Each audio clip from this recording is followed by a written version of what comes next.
Hello, everyone, and welcome to another episode of Spiral Out Podcast. I am your nasally host, Chris West. Nasally because I have COVID. And having COVID sucks. It sucks hard. It sucks about as bad as going to a concert and not getting a poster when you want one, which does happen. Anyways, on our show today, we have Justin Holcombe. Justin is a tattoo artist out of Midwest area near Philadelphia and Delaware, somewhere in that region. He's a great guy, great tattoo artist. One of the best tattoo artists I've had the pleasure of speaking with, actually. He does some amazing work. Definitely well known in the Tool fan base. Does a lot of Alex Grey, Chet Zar, Tool-related tattoos. Very well known as a guy who does Tool tattoos.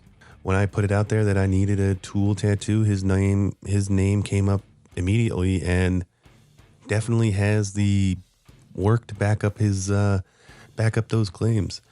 He's doing some really cool stuff. Really nice guy. So tune in for that. I have definitely been MIA a little bit lately. Now that the U.S. tour is over. Europe tour is over. I went to Europe. I had a time there. What kind of time that was, we'll eventually get into. I also went to Pucifer 2 nights. The first show in Las Vegas and the third show in LA at the Greek, which both were amazing. Both were kind of unique into themselves. And with Pucifer now comes a whole new poster game. New crowd, it seems. Some old faces, but some new faces, and a whole new discussion of value. What are these things worth? What are they not worth? How rare are they? There's definitely different numbers than comparatively to Tool shows, which is by design. I hope you enjoy this episode. Happy Father's Day to all the dads out there. Especially my father and then Justin, the guest, who we get to hear from his son. So thank you for listening and spiral out.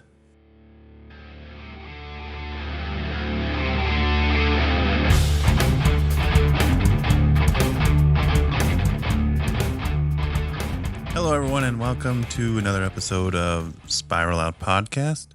On today's episode, we have Justin Holcombe.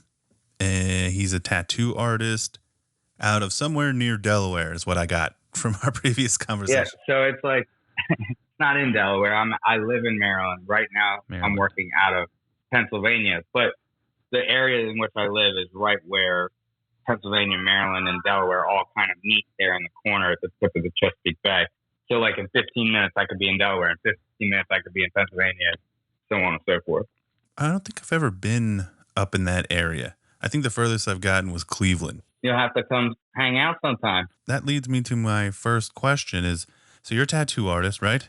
And right. You do a lot of tool-related stuff. I'm sure that's not all you do, but I've seen you've done a lot of Alex Grey work and stuff like that. My first question is you did something where you brought people to your property for I don't know how many days, like a week or 4 days or 5 days. How long was it?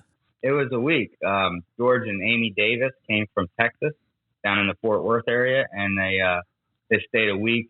And so I started this tattoo-themed bed and breakfast. And what kind of led me there was I have a lot of clients that come from out of state and out of country, and they were already spending money on the hotels. They were already spending money on the rental cars. They were spending crazy amounts of money on food that I could have cooked better. So I just sort of like smashed it all together and made it easy for everybody. It either, and don't take offense, it's either sounds really fun or really scary. Yeah, it's definitely a crapshoot. And so fortunately, I have the control over who I invite to my home, right? So if I get any weird vibes or if it's someone that I don't know really well, we probably just set you up in a place around town and stuff like that. But at least in the beginning of this endeavor, a lot of these people I've had long relationships with. You know what I mean? I've been involved in this whole fan group thing, this fan base, so to speak, for since the early 2000s. So a lot of these people I've spoken to for a long time. I've tattooed them before. I trust them. It's just convenient. You had to have at one point did your first Tool tattoo. Were you into Tool before you started doing Tool tattoos? And previously, Yeah. Another question, how many Tool tattoos have you done? I don't even know, bro. It's like, it is definitely the subject matter that has carried my career, the weight of it, gathering clients over time from all over the world. Like, that wouldn't have been possible without Tool. That's sort of what helped me get my big break. So I was a fan of Tool before I discovered tattooing. I discovered tattooing on my way out of the Marine Corps, and I discovered Tool right in the beginning of my high school career. I was dating this girl that my dad had hooked me up with, and she was way out of my league at the time.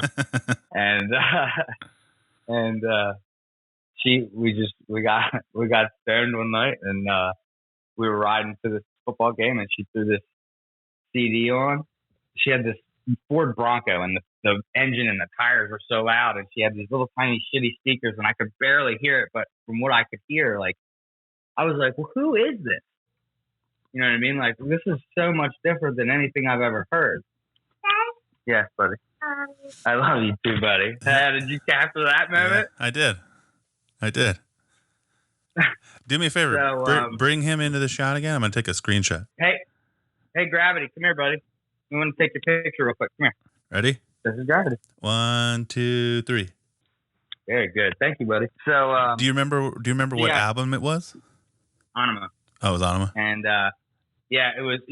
She just threw it in, and so the first hearing was Stinkfist, and this very classic opening riff and very, very, very, very recognizable song right off the get, and that was my first experience, and I was like, "What is this?"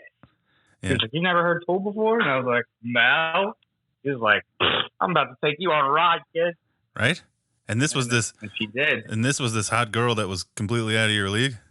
Yeah, she was older than I was. It just so happened that my father worked with her mother in the operating room at a hospital, and he was just like, "Let's hook these two up," and we dated for like, I don't know, a year or two. Oh, so it didn't take the long haul. No, what does? No, I know, but I mean, again, thank her. I thank her. I'm sure people you've given great tattoos should appreciate her just introducing you to Tool. So this lady introduces you to Tool. You get into Stinkfist. It opens your perception, and then what? Do you just dive down the rabbit hole? Well, back then, like, there wasn't really much of a rabbit hole to dive down that was readily available other than MTV. So MTV would play some stuff, and that was cool or whatever. So I kind of like, I noticed them, and I filed it away almost. And, when I'd hear them, I would enjoy it and talk about it and be like pumped about it. But like, I never really ran down any rabbit holes until I saw them for the first time live when I was in the Marine Corps. That's where like I became a big fan. And I really, started to dive into their library and listen to stuff I had never heard before. So that's a good story too. Where did you see them in the Marine Corps? The Blaisdell Concert Hall in Hawaii, Honolulu, Hawaii.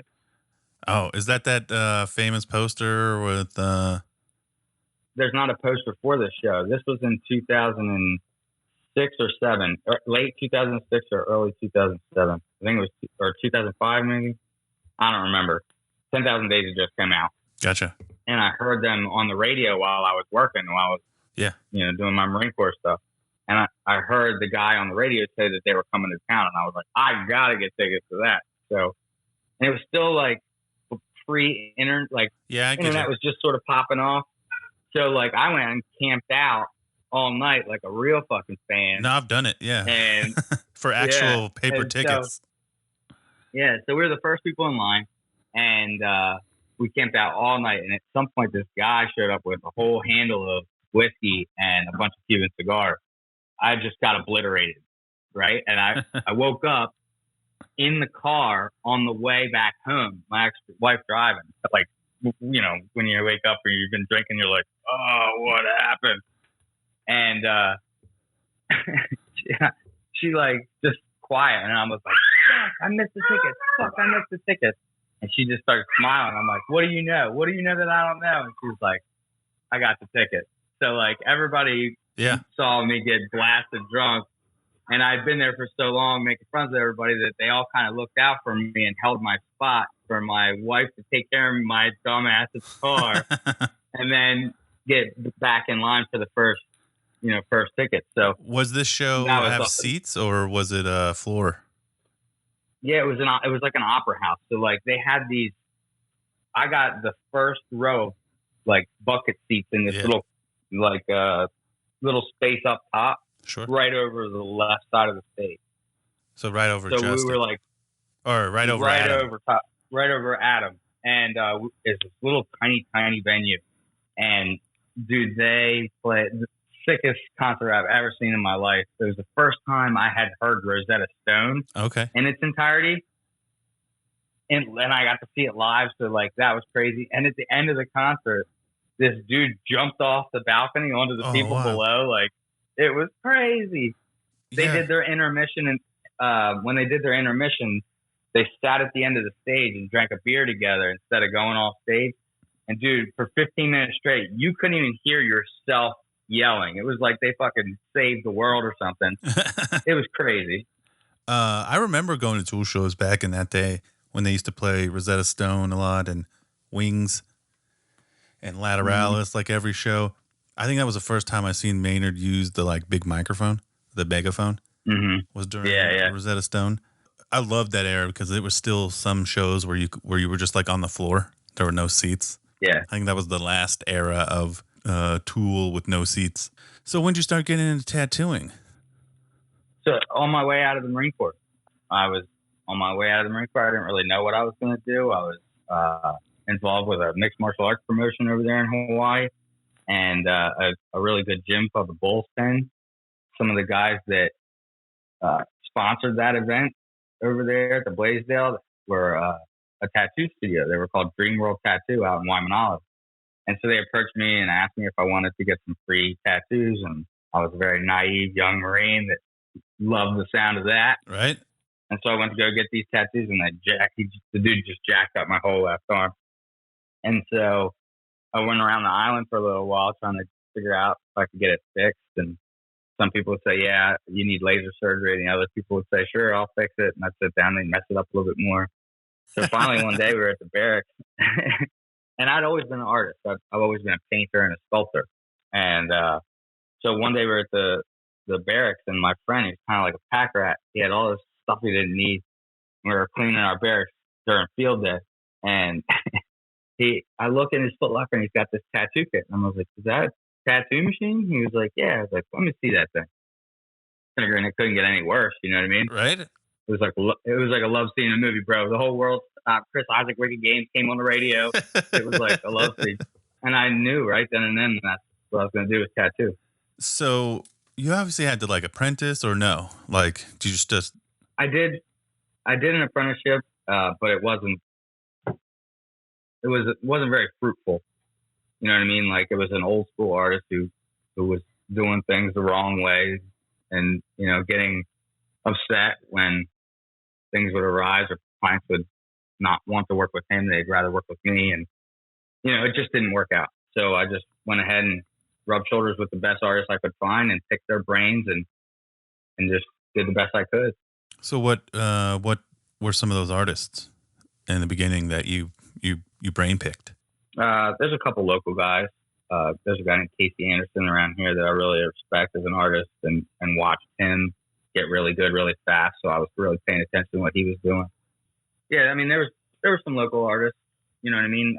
But most of them were not around where I was. So I would have to like purchase their DVD seminars and stuff. Like Brandon Bond had this DVD. I think it was called Keeping It Real or something like that. I can't remember. All or Nothing. The Whole Enchilada is what it was called. And I bought that DVD and it not only talked about the tattooing techniques, but running tattooing as a business and dealing with clients and stuff. It was very, very helpful. So you said you were an artist before you got into tattooing. You said you painted and sculpted. Now, I'm very curious. Other than the human element, obviously tattooing people, they move and have their own person. Every person has a different personality. So, a canvas doesn't talk back, isn't in pain. But as for actual, that can be glorious. As for the actual process of tattooing, like, how do you think it differs from just regular painting and drawing? Well, the longevity of it is the biggest thing, right? So you paint something on canvas, it's going to last forever as long as you frame it and protect it correctly and stuff like that. We get old, we get wrinkly. We bake ourselves in the sun and we go swimming in get bacteria-infested creeks. Yeah, I mean, we're living creatures, so the longevity is the biggest thing. But at first, when you're just working on it, once you get used to it, there's definitely a learning curve on the median of skin. You have to get used to the way the tattoo machine runs. You have to get used to how it feels to run on human flesh, and someone like there's just so much to learn about it. But once you familiarize yourself with the canvas, there's nothing really different about it than painting. That's why I enjoyed it so much. That's why I excelled so fast. So I got this half sleeve, right? How important is it to have good relations with your subjects or canvases or skin canvas? I don't know what you call them. Customers? That's a really, really good question. And it's probably going to lead us into some pretty good stuff here. How do I answer that question? Because I will say this, and this is why I bring it up. This guy spent weeks, I'd say altogether on this half sleeve, let's say 8, let's say 60 hours, doing this half sleeve. And I won't go back to him now because, one, he was, great artist, but not very friendly to sit there with for 8 to 10 hours doing your sleeve. And also, and I've seen this before in other tattoo artists. He definitely made a huge mistake on my arm and was not nice about it. Well, that just sounds like an asshole a little bit if he genuinely made a mistake. Now, I don't know the man. I'm not calling him an asshole. Sure. He's a great artist. I'll give him that. Well, what I will say is it is likely that if you are a really good artist, you're dealing with a large group of people on a daily basis, right? All the time. It never stops. Sure. It's constant. And a lot of it's repetitive. A lot of it are people refusing to hear the answer no or why something won't work. So they, you know what I mean? I don't know. Sometimes when you deal with a lot of people for so long, you don't have any patience for people that aren't immediately in your circle. Gotcha. You know what I mean? It's just, it's sure. much to give all of your all the time to everybody. It's so much. So I definitely don't fault him. I just, again, I would tell people to go to him. He's a great artist. I just won't go back because and that's fair. We don't click. Right. Yeah. And that was going to be one of my next points is sometimes you just don't vibe with people. You know what I mean? Sometimes it's just, you're not on the same wavelength. You're not on the same communication styles. It just doesn't work out sometimes, and that's okay. And I will say this: he hates Tool. I mean, you're probably just two different people, buddy. He refused to do any Tool tattoos. Well, not for nothing. I don't blame him for that either, because 9 times out of 10, if someone wants some Alex Gray shit, and dude, there's only I need everyone to listen very carefully. Okay. Everybody listen. Okay. This is very important. The Alex Gray pieces that people tend to gravitate towards are impossible to execute on a living canvas, right? Especially in any reasonable amount of time without a huge space available, like a net of being, right? Like that's one of the go-tos that every single person that wants an Alex Gray piece starts with that piece for the most part.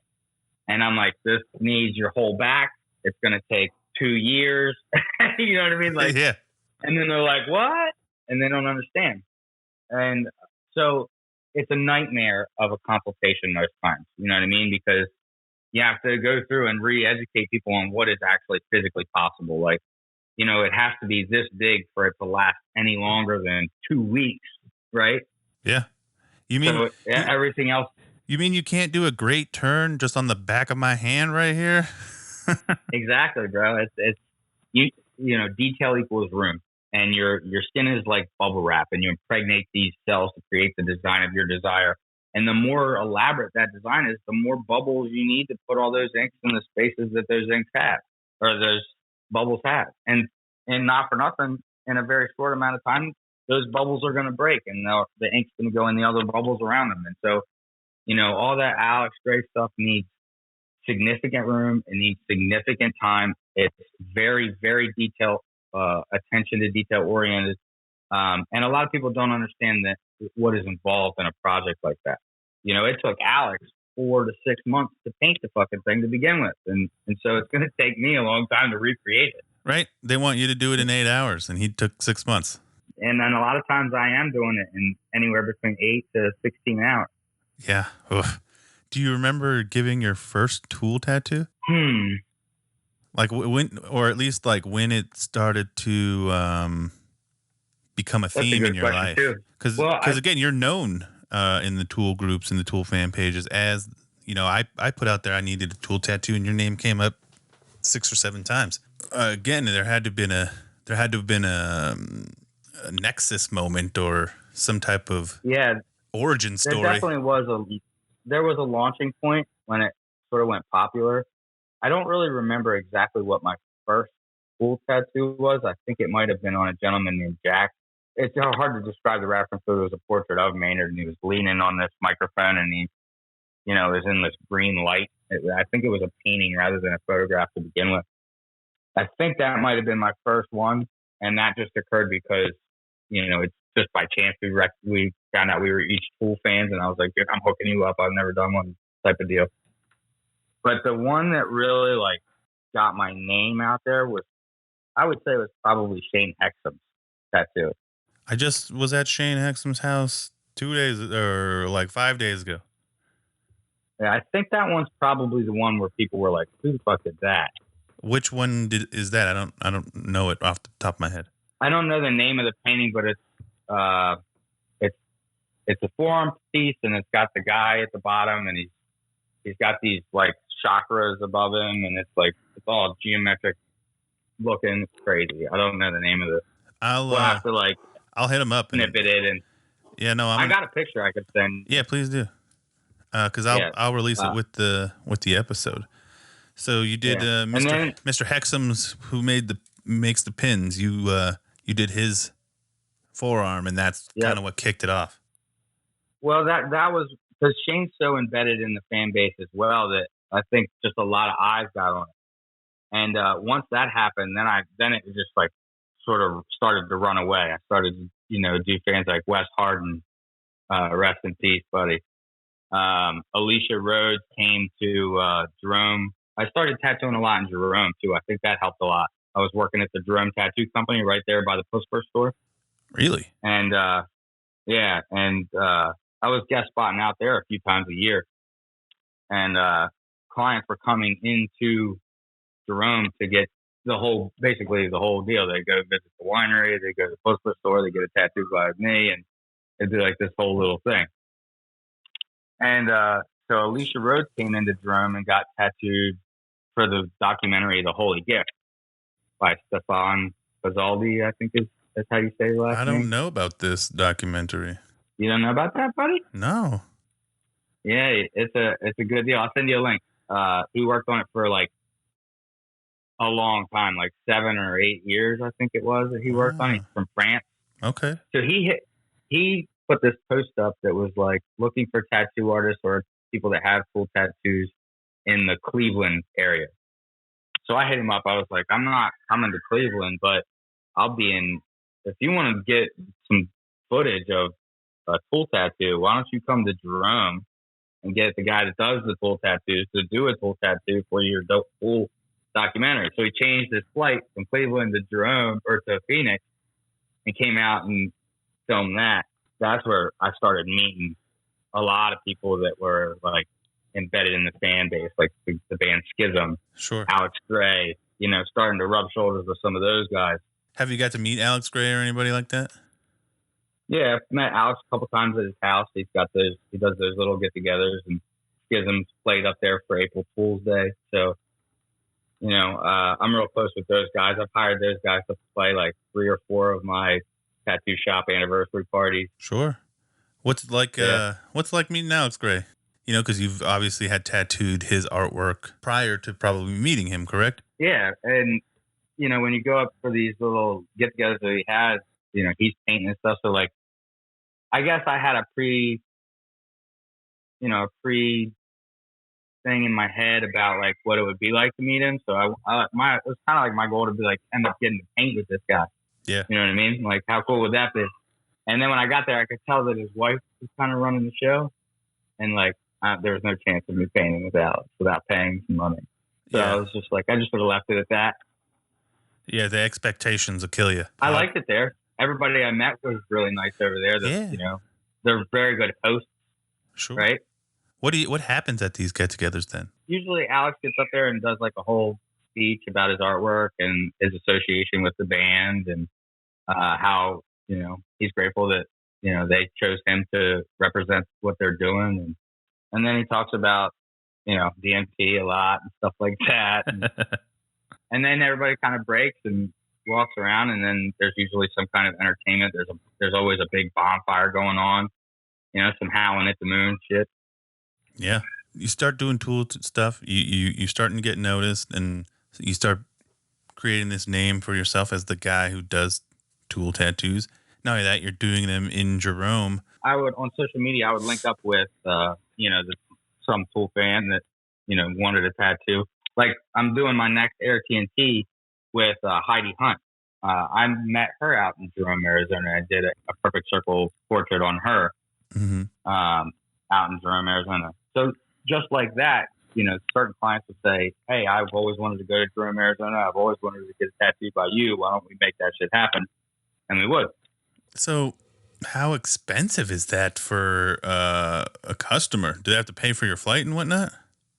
No. I never put that into the equation. It wasn't really about the money or nothing like that. It was about making those experiences everything it could be for the clients, and knowing that was the direction in which I was heading. Sure. You know what I mean? That it was, I recognized that being a part of the fan base and doing some of the artwork that I know I'm capable of, that a lot of people aren't capable of, you know what I mean? I knew as long as I treated everybody well and did what I was supposed to do and did a really good job, that's your life. That it was gonna be well. Yeah. That's your. I don't want to say niche, because it's not really a niche. It's more of a talent, and you're just being nice to your fan base. You're growing your business is really what you're talking about. And well, we had a big part of that. In common. Yeah, we had something in common, and it gave me an opportunity to spend time in Jerome and hang out there, and that was really cool because I got really tight with a lot of the locals there. There aren't very many locals there, and let me tell you something. If you're acting like a ding-dong in Jerome, you will get chased out of Jerome. They don't like nobody that's a ding-dong.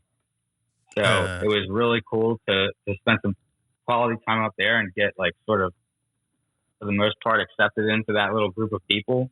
It was really cool. Have you got to meet any of the band? Not really meet. I've sat next to Maynard at dinner before, unexpectedly. We were at the Asylum, which is the haunted hotel up there in Jerome, and I was doing a guest spot at the tattoo studio because there was a convention in Phoenix. So I had brought in clients from Maryland to Jerome, to Phoenix for the convention, but we were staying in Jerome. Got you. And we were just there. We pulled up a table and we were eating, and my girlfriend at the time kind of nudged me and went like that over towards the entrance. And I look over, and there's Maynard with his red pants and his black football shirt and his red fedora.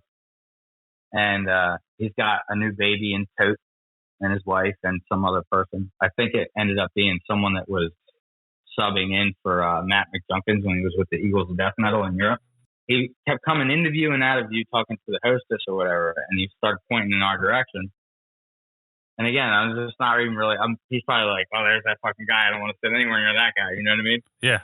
And so sure as shit, this waitress comes over and she sits his whole party literally right down at our table.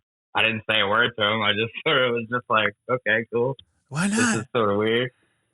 I mean, he was having dinner, man. But if he's at your table, like at our, he wasn't sitting at our table, but it was. I mean, I was as close as I am to this shit behind me. Yeah. You know what I mean? No, right I get there. it. I get it. I was eating dinner at the most recent Deftones concert, and Frank, the DJ, was like right in front of me, kind of same situation. And I nudged my buddy. I'm like, "Dude, it's Frank." He like looked at me, nodded, and then I nodded, and then that was it. It's like, you don't go mess with people when they're eating, especially when they're eating. Yeah. That's family time. I was definitely, I thought about like asking, something dumb, something just to what say did he that even I say? said something. People ask me from time to time, like, are you going to ever interview the band? I'm like, of course I would love to. But the issue is, like, what the fuck do you say to these guys? Like, without sounding like an idiot. You're like, "Hey, I really like your shit." Like, what else? You would definitely have to have a good question lineup. You couldn't just freeball that one. No. You'd have to do some homework and figure out what bothers them. What has been asked 70 million fucking times. So don't ask that. You know what I mean? No, I've thought about it because I've gotten close. I think, like, let's just say I've gotten close to being able to interview a member here and there. And this is a relatively new podcast. So, yeah, and I was freaking out, too, when it was kind of in the air. And you're just like, ugh, what the fuck? So the first time I went out to Jerome, my buddy Richard that owned the tattoo studio at the time, according to him, I was supposed to tattoo Maynard's wife's foot. She wanted to get something on her foot, but she ended up chickening out of it. So like the whole time I'm on my way there, I'm like, they lost my luggage with all my tattoo shit in it, and I was freaking out. I was like, "Dude, if I have to tattoo this dude's wife and I don't have my shit, it's your fault." So I'm guessing the tattoo instrument itself, yours is probably customized just for you, right? Like the tattoo machine in general, like, I don't know what you call it, the pen or... Yeah, tattoo machine. So I'm saying, if you had to use somebody else's equipment, do you think that would have affected how good your tattoo was? Depends. If it was a coil, like an old school coil machine, it would depend on how well they maintain their coil machine, because you have to maintain them and tinker with them all the time. If it was a rotary machine, I'd have been fine. Gotcha. Now, all the rotary machines are kind of the same for the most part. Now they got the battery pack ones, so you don't even have a wire. You can chase somebody around the room with them if you want. You got any like crazy like customer stories? Like who's been the coolest? Who's been the most difficult? Anybody pass out? Have you had to tattoo somebody's dick before? I've heard about these. I've tattooed just about every part on a human body before. Nothing really crazy. It's always very professional, and you act like it's no big deal, Yeah, but it's still somebody's dick.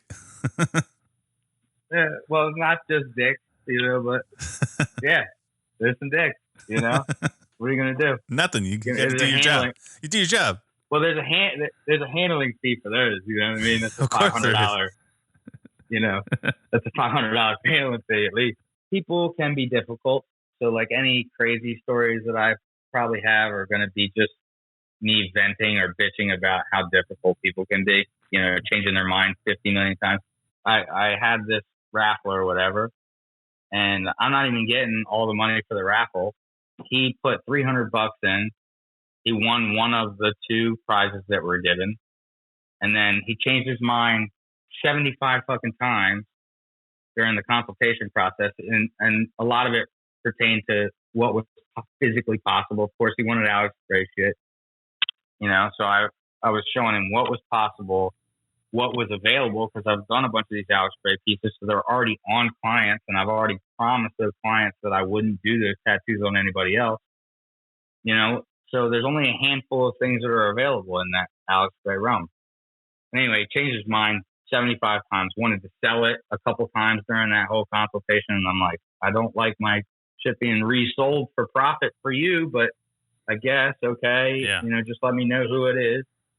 And anyway, I ended up just saying, look, let me give you your money back. You know what I mean? We're just not supposed to work together. Yeah, we're not vibing like we talked about earlier. Things like that are the crazy, dumb shits that, make you like even question tattooing anymore. But for the most part, everybody's cool. What's been your most difficult tattoo? Has it been an Alex Gray? It has to be it's all the Alex Grays have a place in the top echelon of difficulty, right? Sure. But I've done this one big body piece on a guy named Brian Goddard, and it's not an Alex Gray piece, but it's a big geometrical piece in the center of his chest, and these two matching spiral staircases with these spaces in them on the sides, and this gateway in his belly button. It was like his whole torso, and that's probably my most difficult piece to date. Do you have a picture of that one? Mm-hmm. Yeah, I'll send it to you. Yeah, you have to send me that one too. That sounds awesome. It's crazy. So, being an artist yourself, what kind of art do you create that's not tool related? I do all kinds of stuff, but mostly what I do is photorealism. I specialize in photorealism. It's something that's always spoken to me. It's like kind of like capturing a moment, like a little, your own little personal time machine, which is really cool to be able to, And that's by photorealism, meaning like you can take a picture, or you can just look at somebody and paint them in that moment, or draw them in that moment, and it looks. Yeah, I mean, I usually use a reference, a photograph that you want. It's my job to replicate that photograph, so I like to do that. And it's the most like painting. Sure. Do you do a lot of photorealism tattoos? Yes, that's mostly what I do. I love doing portraits and animal portraits and movie stills and concert stills and stuff like that. It's capturing the moment, and there's a lot of movement in a photograph like that. I'm sort of fascinated by movement. That's why I like painting. That's why I like sculpting. That's why I like tattooing. There's a movement to it. It's sort of like a dance. And so anything that captures movement, I'm a fan of. I'm trying to. You're gonna have to send me some pictures of some of those as well, because I can see like maybe like the Maynard with the mic, and maybe even like a basketball player dunking, right? There's like movement there. I can't draw for shit, by the way. I can't draw a stick figure to save my life, but I'm very interested in obviously all of this because I have podcasts about it, and I think part of that is because I can't draw. Like it seems that for some reason I can't get the like perspective thing down. Like I think you're just born with that. Like you can do the side of somebody's head, but in 2D. You know what I'm saying? Yeah, I mean, I definitely think that there's some of that is inherited. It's part of the DNA. But it's just like anything that you enjoy. It does take a lot of hard work. This art is something I've been doing since I could hold a pencil, because my mother was my paternal mother. She was a really fantastic artist. But it takes a lot of hard work. No matter what discovery you have or what you enjoy, it takes a lot of practice. It's lots of repetition, lots of studying.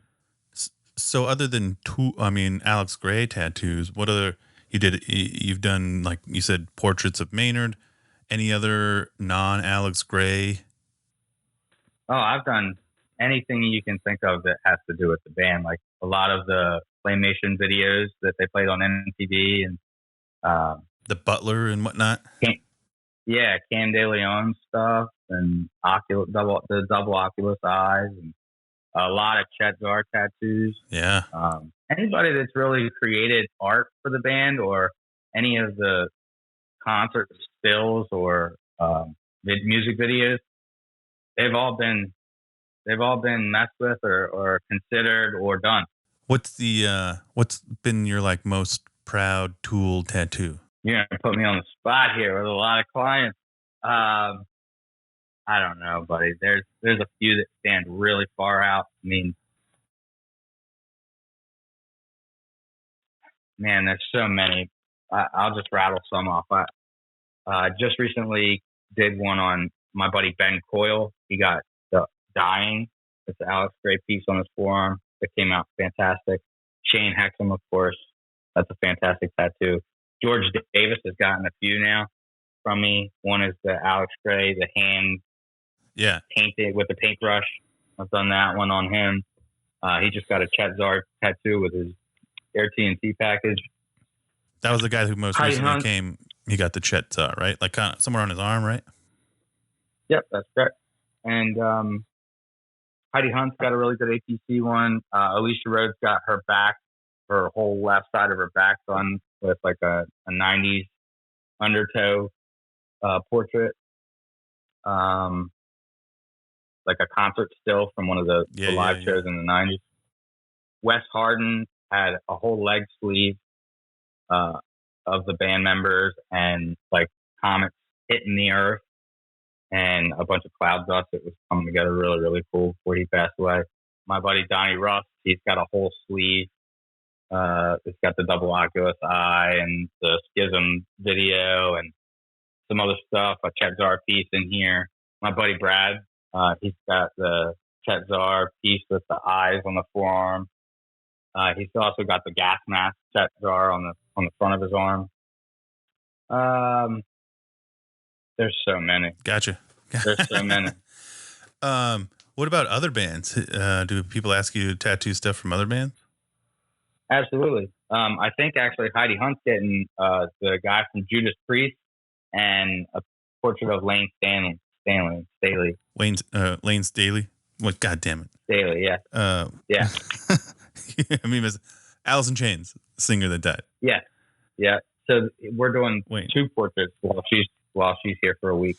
Nice. How, you don't have to answer this if you don't want to, because I'm sure it depends on the tattoo, but how much is one of these like coming to your house and staying for a week cost? It really depends on the package that they choose. There's some variables that are involved, like the menu that they choose and the adventure days that we choose and how many days they're staying and how many people are coming. For one person for 3 days is $2,500.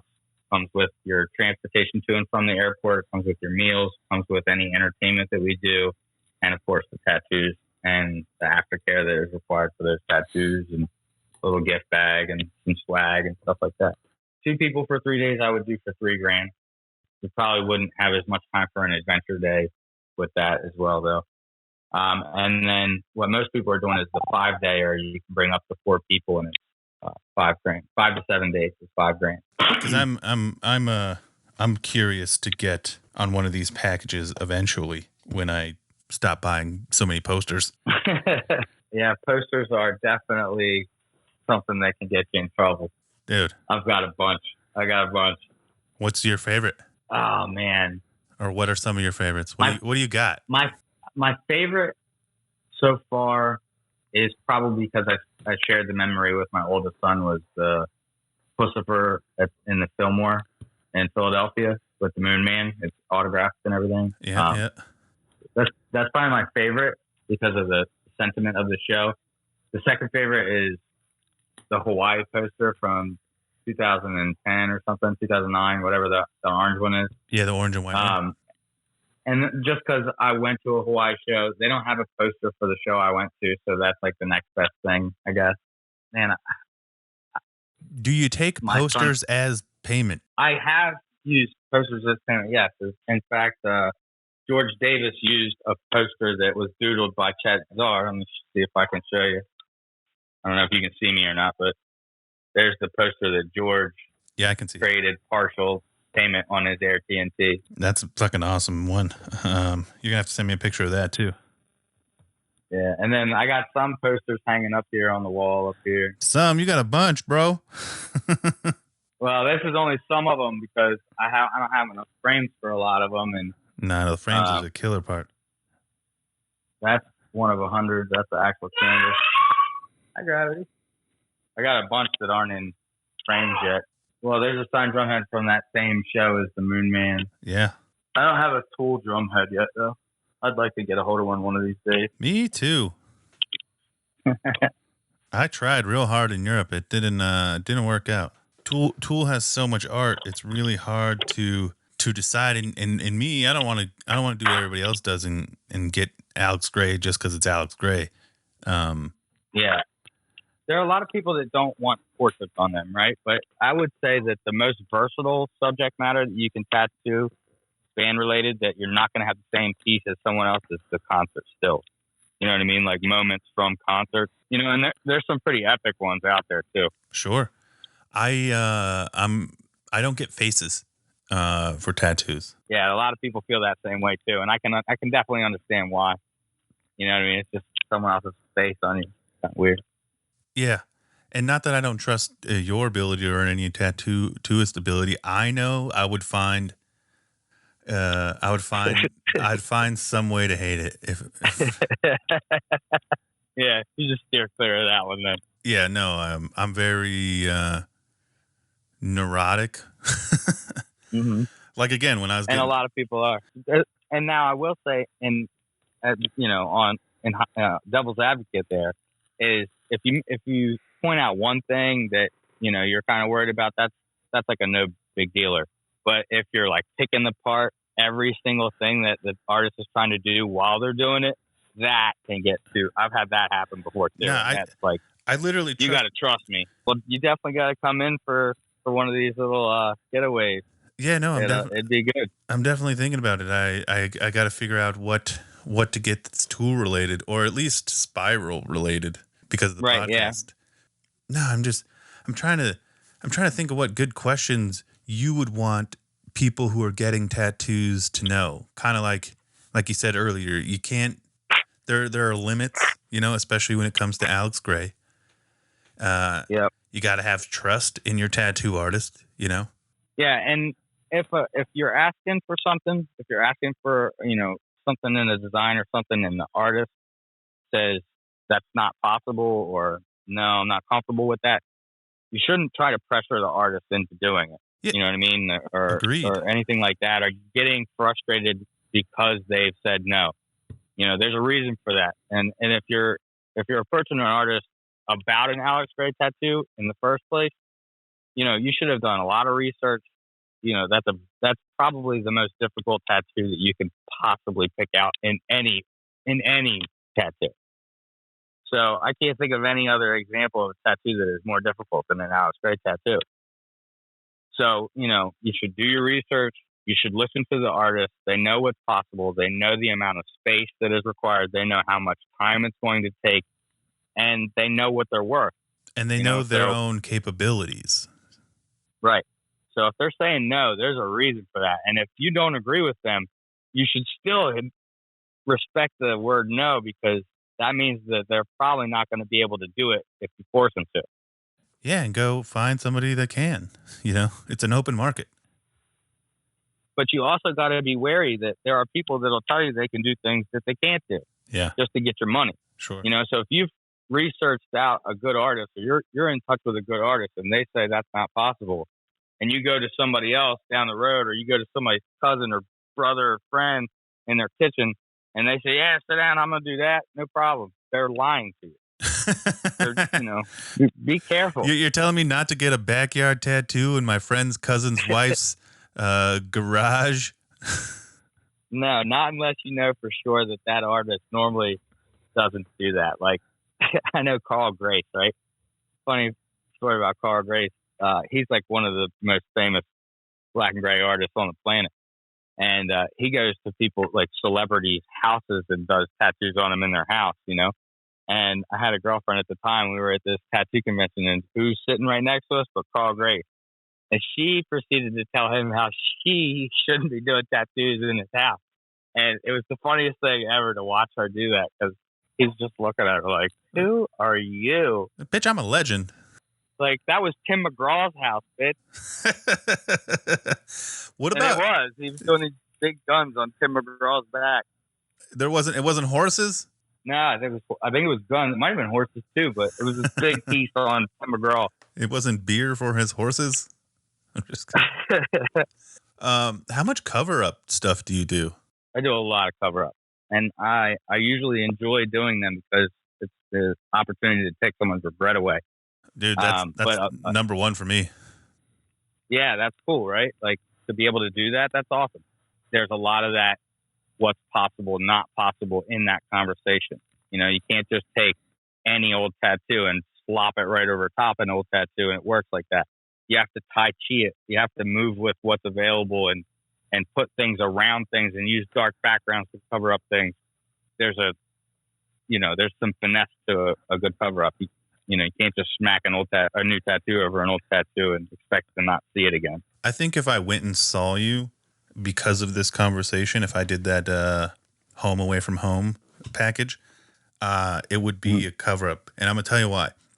So I have this Deftones tattoo right here.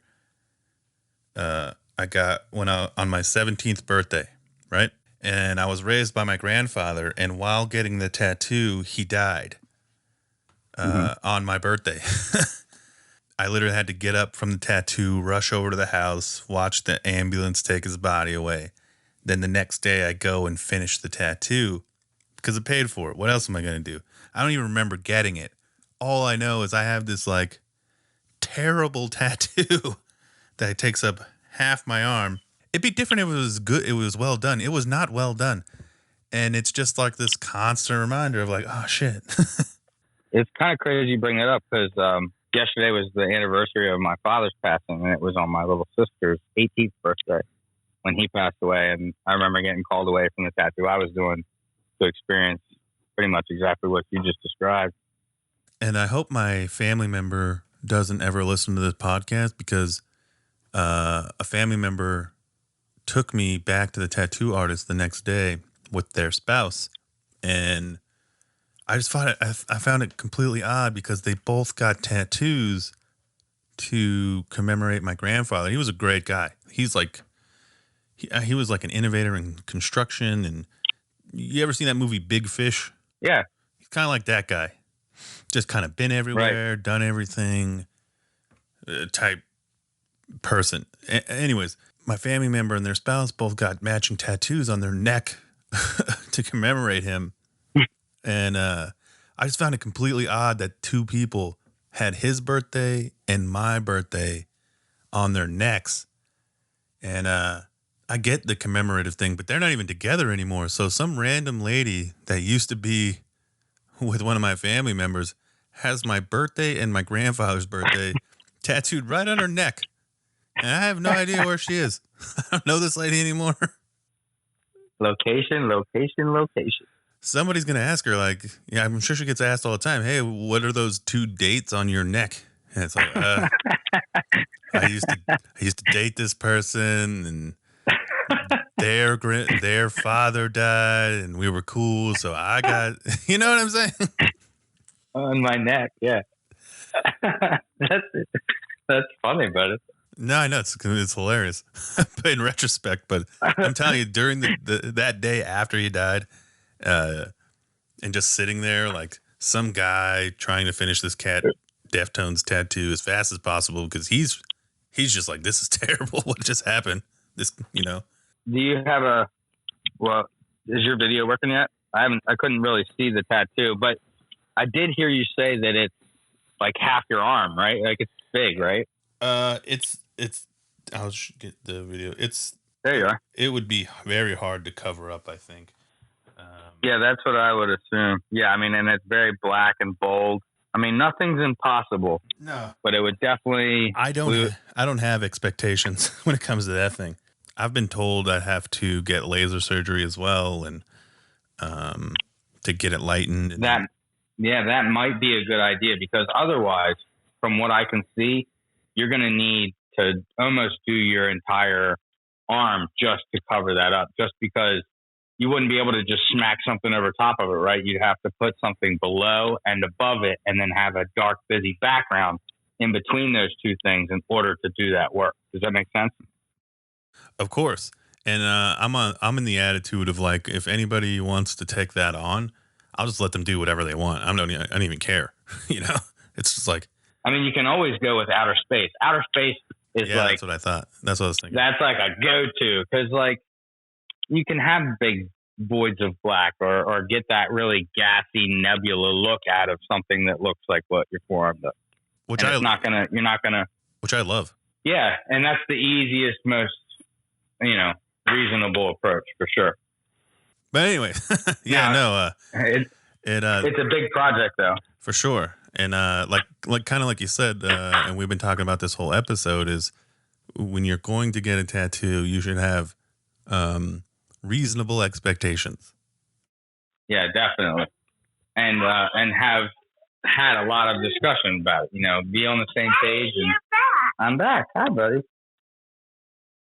Hold on, I'm still on the phone call. I'll let you go here in a second. I love you too, bud. Go ahead, brother. I'm listening to you. Oh, okay. I'm going to ask a couple of questions. I ask every artist or person that comes on my show. What you obviously collect Tool posters, but is there anything else you collect? I did collect baseball cards for much of my life. I just recently liquidated most of my collection, but I kept all the good stuff. I still have like the good ones because I want to pass them along to the kids. I got a Mickey Mantle card. I got a Jordan rookie. I got some good stuff that's still in the box, but most of it got sold. As for Tool posters, are there any grails out there for you that you don't have? Like, is there anyone you're looking for that you're like, I can't seem to get? Yeah, I mean, my first show ever is that I don't think that poster exists. So if somehow, some way that poster ever popped up, that'd be the one. I would literally do almost anything to get a hold of that thing, But other than that, no, not really. I have all posters to all the shows I've ever been to, and those are the ones that are really, really important to me.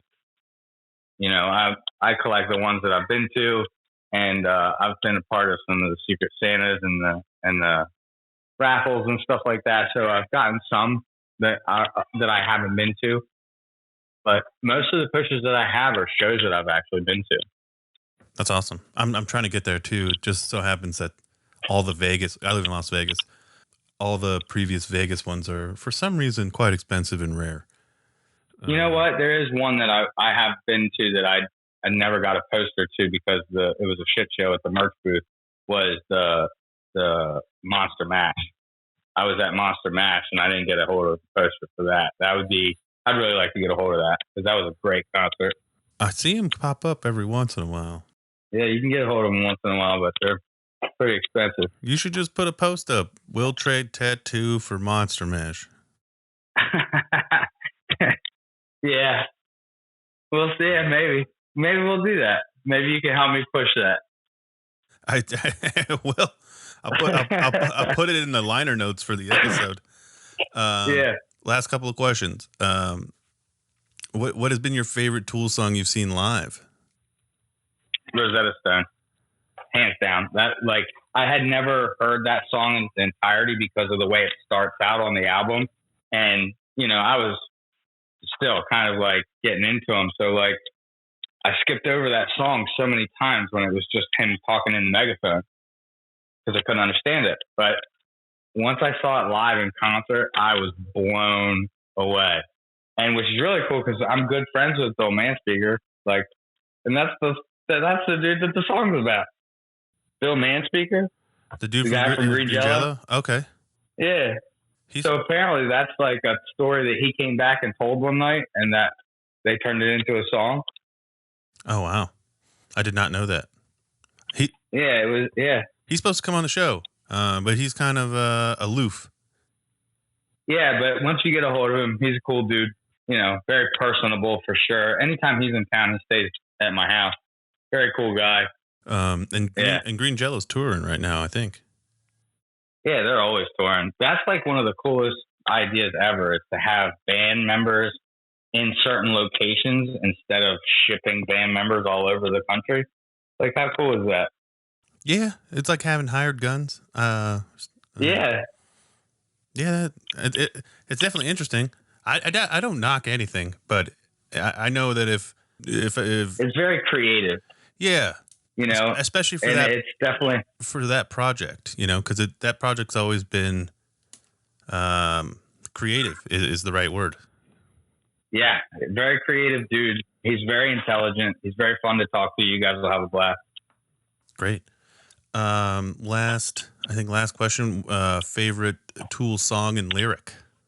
That Tool, just like most bands, I think my favorite Tool song changes all the time.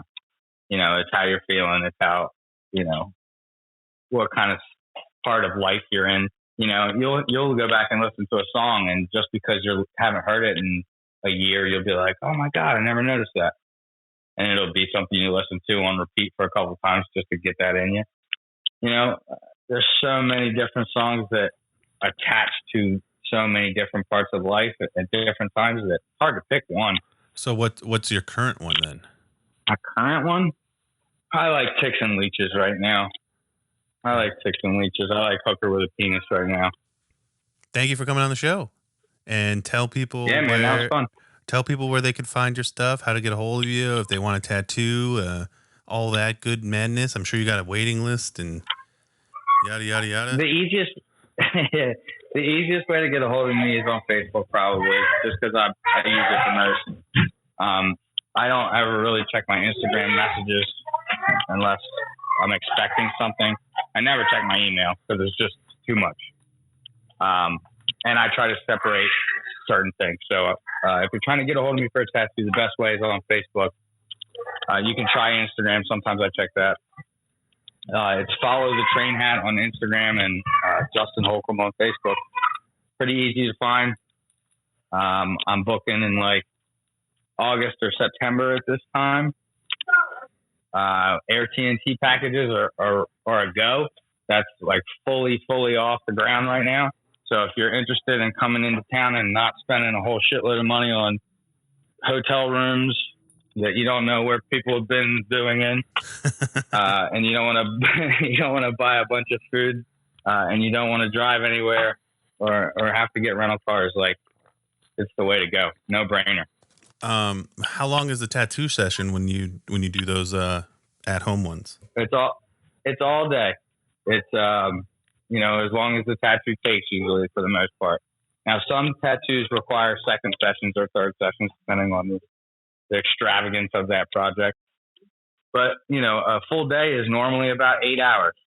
That's usually when people are like, all right, stop touching me with that thing. Yeah, no. My yeah. When the wiping starts to piss me off, when I'm getting tattooed and the wipe, that's what gets me. It's not the tattoo, it's the wipe. And I get fucking angry.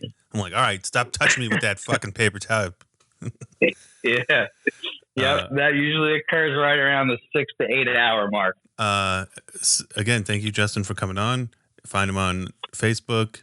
Like I said, he's booked till August, but I'll post, examples of your work and whatnot. And yeah, good luck, man. And I hope we talk again soon. I really appreciate you having me on. That was fun. Sorry about the little tiny gravity in the background. No, I really appreciate it. And we can do this again sometime, for sure. Yeah, let's do it again. I'm sure there'll be more to talk about. We'll probably go back and hear this and be like, oh, we could talk about this or that. And then since then, I'll have done a few Air TNTs. So yeah. We've done the one, and George and Amy are very kind of laid back, easy going, just want to go antique and chill and go to the beach a little bit, maybe, kind of people. But I'm sure that there's going to be some wild, crazy stories at some point. I hope so. And not only that, I'm, like I said, highly considering doing one myself here towards maybe the end of the year or beginning next year. Well, there you go. Maybe we could just purposely make it a crazy story. Well, we could try. I'm kind of on the antiquing chill level. I'm going to put you in a plane. We're going to go jump out of it. That's what we're going to do. I will definitely do that. I've never done that. Well, there you go. Right off the spot. There's our adventure. Skydiving. No, I'm definitely going to go. I'll make that happen. I will fucking jump out of a plane with you in a heartbeat. Let's do it and document it, dude. That would be great. Yeah. If you're listening, look for that towards the end of the year and maybe early next year. Justin Holcombe, thank you so much. And I'll get welcome. A tattoo all at the same time. Yeah. At the same time, that would be really difficult. But hey, I'll try. Not at the well. You got about 29 seconds. I see a guy with a parachute going, all right, so explain this to me one more time. You're going to tattoo him while falling? Yes. Right. All right, Justin, thank you so much for coming on. All right, brother. Thank you so much for having me. You're welcome.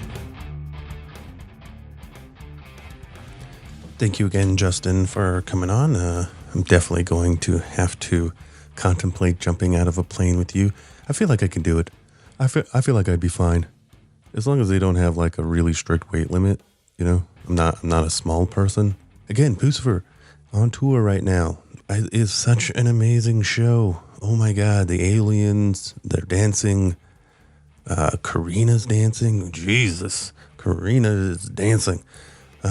Anyways, Maynard is so close if you happen to be in the first few rows. He's like 5-10 feet away from you. And it's just kind of rare. It feels rare. It feels intimate, being that close. And the show is just so well put together. The set list is amazing. It seems unique. Comparing Tool to Pucifer shows, I mean, they're just so, I don't want to say different, but they are different. But it's just a different feel altogether. Seeing Pucifer right now just feels very, very intimate and very special. It's just been kind of pleasant and not so, you know. Tool played Bonnaroo last night. Short set, but people seem to like it. I haven't seen them at a festival since probably Coachella in 2005. Was it 2006? One of those. Anyways, again, go follow Justin on Instagram at Follow the Train Hat. If you want to book with him, go find him on Facebook, Justin Holcombe. I'll have links in the description. Check out some of his artwork that I'll post with the episode. Have fun going to the rest of the Pucifer shows after Bonnaroo. Hope to see some cool posters. I got some for trades. And if you have that Monster Mash signed poster, Justin Holcombe is willing to trade some tattoo work for a signed Monster Mash. I'd jump on that if you have one of those and it's in a portfolio or something. Trade art in a portfolio for art in the body. And don't get COVID if you can help it. It sucks, as you can hear. So again, stay tuned for more episodes. Follow me on Facebook at Spiral Out Pod. Follow me on Instagram, Spiral_out_pod. Website, spiralout.podbean.com. Got to get that juststraight.com soon. And I look forward to hearing and getting back into the podcast game. Thank you for listening. Spiral out.